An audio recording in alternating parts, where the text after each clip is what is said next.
What's up, guys? Edward here, Old Place Outdoors, and just want to get out here today and talk a little turkey with you. And so I just kicked off another spring season down in South Carolina. I was down there for their opener, and despite some fairly rough weather on a couple of days, we were able to get on some good hunts, and I got some good content that I put together, a video. You guys can go check that one out if you hadn't seen that one already. And so with another season upon me, it's had me kind of reflecting over the last 3 decades nearly of my spring seasons and how when I got started and some of the things that I would have liked to have known as a beginning turkey hunter. A lot of what I learned was just from hunting with people and watching videos and whatnot. And so but trial and error and basically a lot of mistakes is what I've learned from. And so today I thought I would talk about the 5 things that I would have liked to have known as a beginning turkey hunter.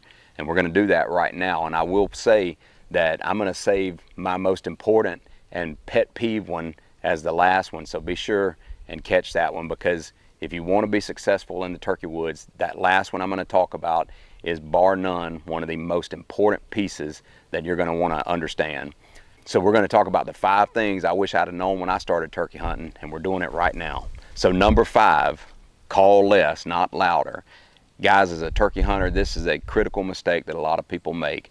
We get out there in the woods and a gobbler responds to us, and we love hearing that gobbler. It's confirming that he's heard us. It's letting us know where he's at. It's letting us know that he's still interested in us.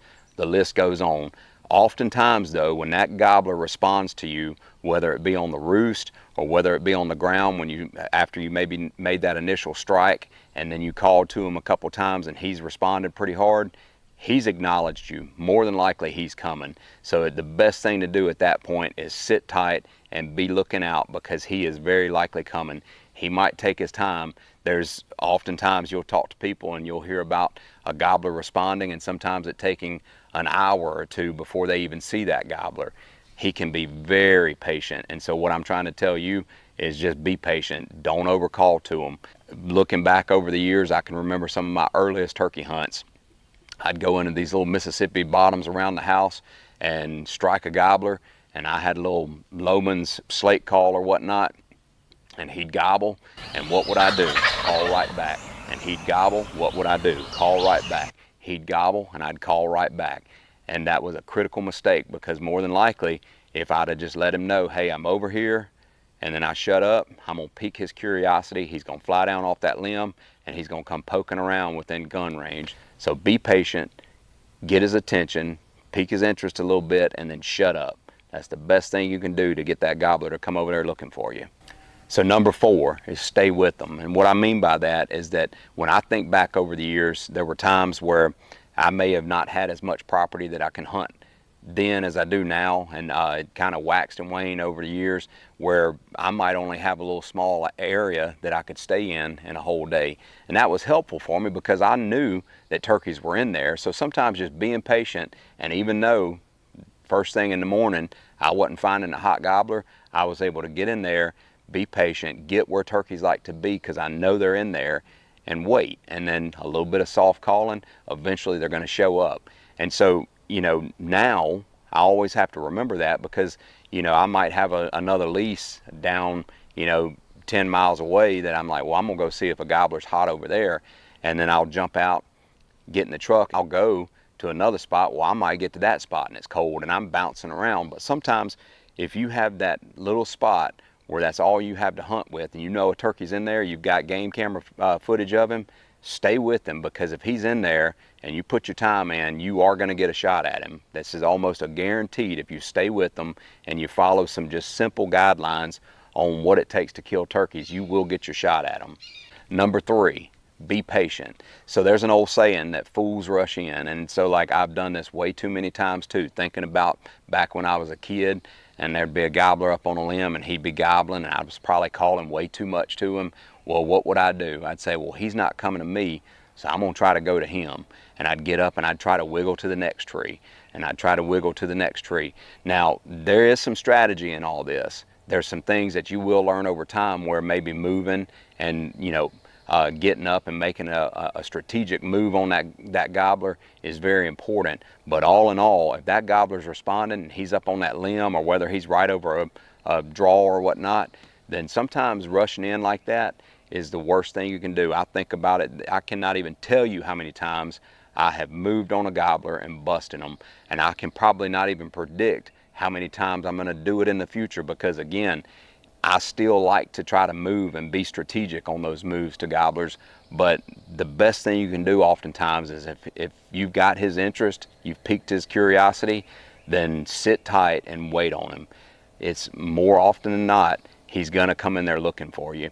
And again, I cannot tell you how many times I'd hit that box call, boom, he gobbles. I make a move, 60 yards in, decide to set up. I call again, it sounded like maybe he didn't move but 15, 20 yards. I decide to move again on him, and guess who I meet right in the middle? He's coming one way, I'm going the other, and oftentimes he's coming on a beeline. So it's, again, there's some strategy in moving to him, but oftentimes if you've got his interest up, just stay with him and he's coming to see you. So number 2 is scouting and woodsmanship. There is no better thing you can do as a turkey hunter than to learn the property you're on and try to understand the behavior of the turkeys that are there. What are they eating? Where are they going to after the roost? Where are their food sources, their water sources? What kind of terrain as a turkey hunter do you have to undertake in the mornings when you're slipping in there? And the best thing you can do is get boots on the ground, get out there and walk in that property, figuring out how you're going to get to those turkeys. A quick story. I remember one time I was hunting this huge swamp, and I had walked in probably a solid mile and a half to this point, and I struck a gobbler, and he was on the other side of the swamp, and for a mile both ways there was no way to get across this swamp. Like, it was, would have been neck deep. And call me a non-committed or whatnot, but I wasn't wading through neck deep water to get to the other side. But he was hot, and so what I did with that gobbler though is I went all the way back down the swamp, got on that side of the swamp and went back towards him, trying to use the terrain to kind of hide myself and get up in there close. Well, when I got to him, I struck him again, but he had moved across this big field. Now this presented a pretty big problem, because this is a big open field with a swamp on the other side and a big cutover on this side. And had I not known that there was a big drainage ditch in that swamp that I could utilize to get to that point in that field where he was hanging out now, then I would have probably just maybe stood there calling and hoping to call him back across this big field, and that wasn't going to happen. So I had to make that hike way back down this field again, get to the other side of this field into a drainage ditch, and use that to my advantage to get up there within his bubble. I called to him, and within just a few minutes of calling to him that last time, he made himself evident. There actually wound up being 2 gobblers and a hen that afternoon when I was hunting them, and he came on in there within range, and that was that. So knowing that property though, and knowing that if I can get to this other side of this field, get down in that drainage ditch, I can move swiftly, cut that distance and get to him, and that's what I did. And so knowing the woods, knowing the turkey is woodsmanship, and that right there will guaranteed to help you kill more turkeys. So number 1, and again I told you in the beginning that this right here was amongst the most critical piece of information as a turkey hunter you need to know, and that's movement. And what I mean by that is being still, because like in those final moments when it all comes together, let's say your calling's right, you've patterned your shotgun, you've got your woodsmanship down, and everything's come together now, and that gobbler's coming in. A big mistake that I still see from even people I've taken out numerous times is the way they move. And I mean, when a gobbler's coming in, you have to keep in mind that this gobbler, he lives his life by looking out for predators and looking for hens. And so when you're calling to him and he's coming through those woods, all right, and he's locked on to a sound somewhere within this little dark spot in the woods, he's locked on, he's coming through there, and what is he doing? He is dialed in, and he is watching. He is watching for the slightest movement. And if that movement looks like something that's off to him, more than likely he's gonna stop, and he's gonna poke that head up, and he's gonna tuck them wings back, and the gig is gonna be up, almost guaranteed. That's why the meticulous movements are critical in those moments when a gobbler is approaching. When he's coming through there, like I said, he's going to be just keyed in looking for the slightest movement, and you want to have that gun affixed to what I would say is the path of least resistance in the last area that you heard him gobble. Because let's think about the behavior of a turkey in those moments. Most of the time, not all the time, but a lot of times he's answered the call of a yelp or answered the call of a hen. And so what's he gonna do? He's wanting to impress her, and by that, he's spitting and drumming, and he's strutting. And so he wants to be in an open area. He wants to be kind of to where he can be seen. So if you're looking through the woods, and even if say he gobbled here and it's really, really thick right there, then more than likely as it opens up right here, that's where you're gonna expect to see that gobbler, you know, coming in. Whereas like if it's all kind of just the same and the density of the woods is the same, have that gun affixed right where you heard him gobble and just be dialed in. You want to be looking for that little white head floating around. That's what you're going to want to dial into and be watching for that head. The slightest little movement of white is what you're watching for. And when you catch that, you got to lock onto it and just watch and be very, very meticulous. No sudden movements with your gun. I see it way too much.